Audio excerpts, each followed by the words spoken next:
Let's break it down. Tariffs are a word you've probably heard tossed around in the news, especially when countries are arguing about trade. But what do they actually mean for you and me? Why do governments use them, and why do they spark so much debate? At its core, a tariff is simply a tax on imported goods. Whenever a product crosses a border into a new country, the government can decide to charge an extra fee on it. This fee is what we call a tariff. Imagine you're eyeing a luxury Swiss watch online. Before it ever lands on your wrist, the government steps in and adds a charge to the price. That extra cost is the tariff, and it's quietly added to thousands of products every day, from electronics to cheese. Governments often say tariffs are there to protect new or struggling industries, punish countries that don't play fair, or simply to bring in more money for public projects. On paper, it sounds like a smart move, but in reality, tariffs are a pretty blunt tool. The extra cost doesn't just disappear, it usually gets passed right down the line to you, the shopper, making everyday items more expensive. Suddenly, foreign cars, gourmet cheeses, and the latest gadgets all come with a higher price tag. Even if you don't buy imported goods, you might feel the pinch as local companies raise their prices too. And it doesn't stop there. Other countries often retaliate by slapping tariffs on our exports, leading to trade wars. These standoffs can spiral, making goods pricier everywhere and straining international relationships. The idea is to help local businesses and workers, but more often tariffs just make life harder for families, small business owners, and workers who rely on affordable goods. If used carelessly, tariffs can backfire in a big way, hurting the economy, causing job losses, and even leading to factory closures or market crashes. It's a bit like trying to fix a delicate watch with a hammer. Sure, you might get a result, but you'll probably break more than you repair. Tariffs are powerful, but risky. In August 2025, the world saw just how explosive tariffs can be when used without careful planning. Markets tumbled, businesses panicked, and ordinary people felt the shock in their wallets. The result? Not a boost for the economy, but a scramble to put out economic fires, lost jobs, closed shops, and a lot of stress for families and business owners alike. So, while tariffs might sound simple, they're anything but. They're a tool that can shape economies and lives for better or worse. That's the real story behind tariffs, easy to understand in theory but much more dangerous in practice.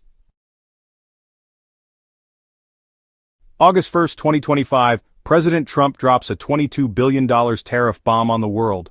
92 countries, including allies like Canada, Japan, and the EU, suddenly face new import taxes. Even Switzerland gets hit, with little explanation. This wasn't a targeted move, it was a global shockwave, signaling a new aggressive phase of America first. Trump had already imposed a 34% tariff on Chinese imports in April, triggering retaliation and market chaos. By August, the promise of a 10% global tariff and 60% on China became reality. The administration claimed it would fix trade deficits and bring back jobs, but the scattershot approach looked more like flexing than strategy. The message in Trump's world: trade is a zero-sum game, and America must win, even if everyone else loses. The world took notice, and the economic fallout began. Wall Street's reaction was instant and brutal. The opening bell had barely rung before panic swept across the trading floor, with traders scrambling to make sense of the chaos. Screens flashed red as sell orders poured in, and the mood shifted from tense anticipation to outright fear in a matter of minutes. The S&P 500 dropped 1.6%, erasing billions in market value in just a few hours. Investors watched in disbelief as the index tumbled, signaling that confidence was evaporating fast. The tech-heavy Nasdaq fell over 2%, hit especially hard as high-growth companies saw their valuations slashed. The sell-off was relentless, with even the biggest names unable to escape the downturn. And the Dow lost more than 500 points, a gut punch to blue-chip investors who had hoped for stability. The losses rippled through portfolios and retirement accounts nationwide. Investors panicked, fearing a global trade war and higher costs. The uncertainty was palpable, with many bracing for even deeper losses as the day wore on. This wasn't the first time. Trump's earlier China tariffs had already wiped out trillions in market value. The trade tensions had been simmering for months, but now they were boiling over, threatening to drag the entire global economy down with them. On top of the market crash, July's jobs report was a disaster. Only 73,000 new jobs, far below expectations. The weak hiring numbers sent shockwaves through the business community, raising questions about the strength of the recovery. Previous month's numbers were revised down by 258,000 jobs. The revisions painted an even bleaker picture, suggesting that the slowdown was deeper and more persistent than anyone had realized.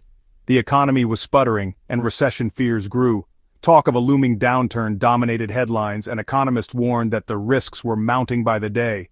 Tariffs threatened to make everything more expensive, while job growth stalled.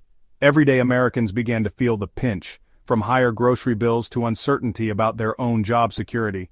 The Federal Reserve faced pressure to cut rates, but that brought its own risks. Policymakers were caught between trying to stimulate growth and avoiding the appearance of panic. It was a perfect storm: trade war, weak jobs, and mounting anxiety. The sense of crisis was everywhere, from boardrooms to kitchen tables. Households and businesses braced for impact. Many cut back on spending, while small business owners worried about staying afloat in the months ahead. The meltdown was real, and it was happening fast. The speed and scale of the downturn left little time to react, and uncertainty hung over every decision. August 2025 became a turning point for the U.S. economy. A month that would be remembered as the moment when everything changed, and the nation was forced to confront a new economic reality.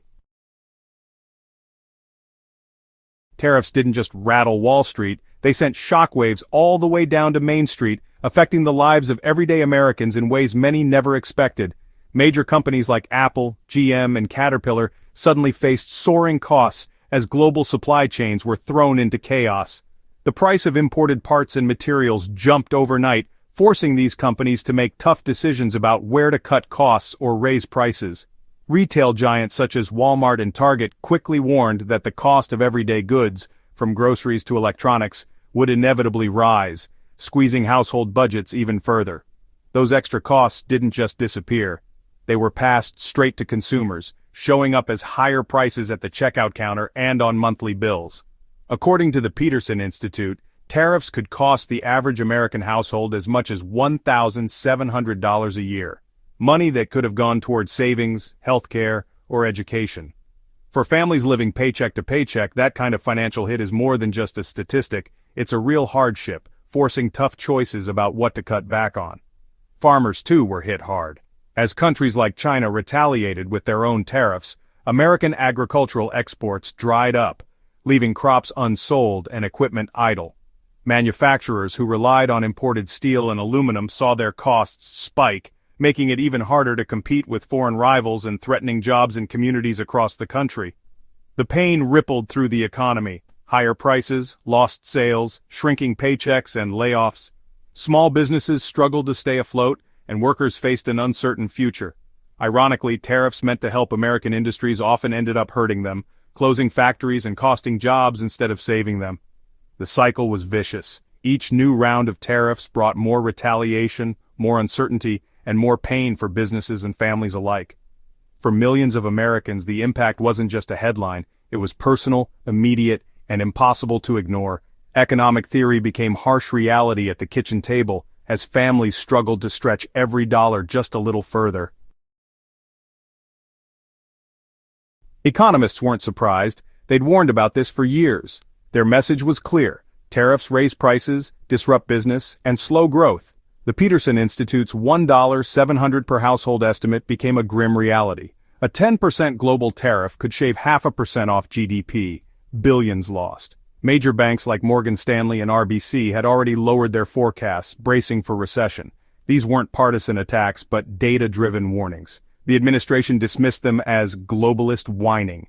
Trump attacked anyone who contradicted his narrative, from the Fed to his own economic advisors. The chaos of August was exactly what the experts predicted. The warnings were ignored, and the consequences were severe. Amid the chaos, Trump fired Erica McIntyre, head of the Bureau of Labor Statistics, after a bad jobs report. He accused the BLS of manipulating data, a baseless, unprecedented attack on a nonpartisan institution. The BLS's job is to report facts, not politics. Former commissioners from both parties condemned the move, warning it threatened the credibility of all federal statistics. If markets and the public can't trust government data, the entire system unravels. This wasn't just about one firing, it was about undermining the foundation of evidence-based policy. Trump had already attacked the Fed and official inflation data when it suited him. Critics called it authoritarian, Supporters called it draining the swamp. The real casualty was public trust in the numbers that guide the economy.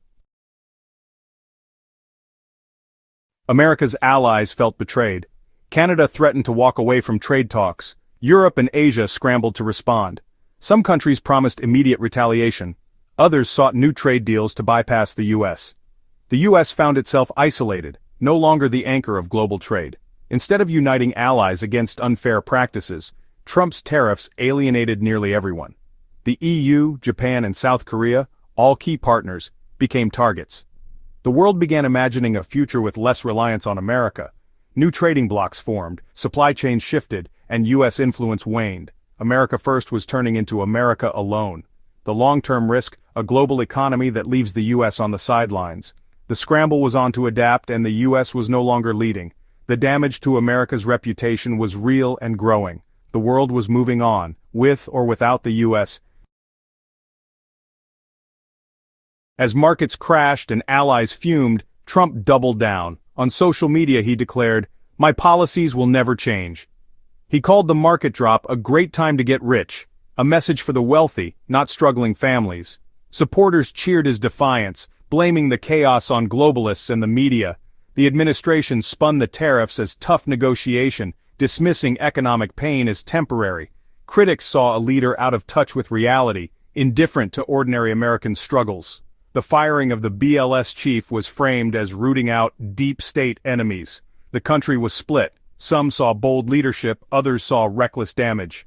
The divide grew deeper as the crisis unfolded.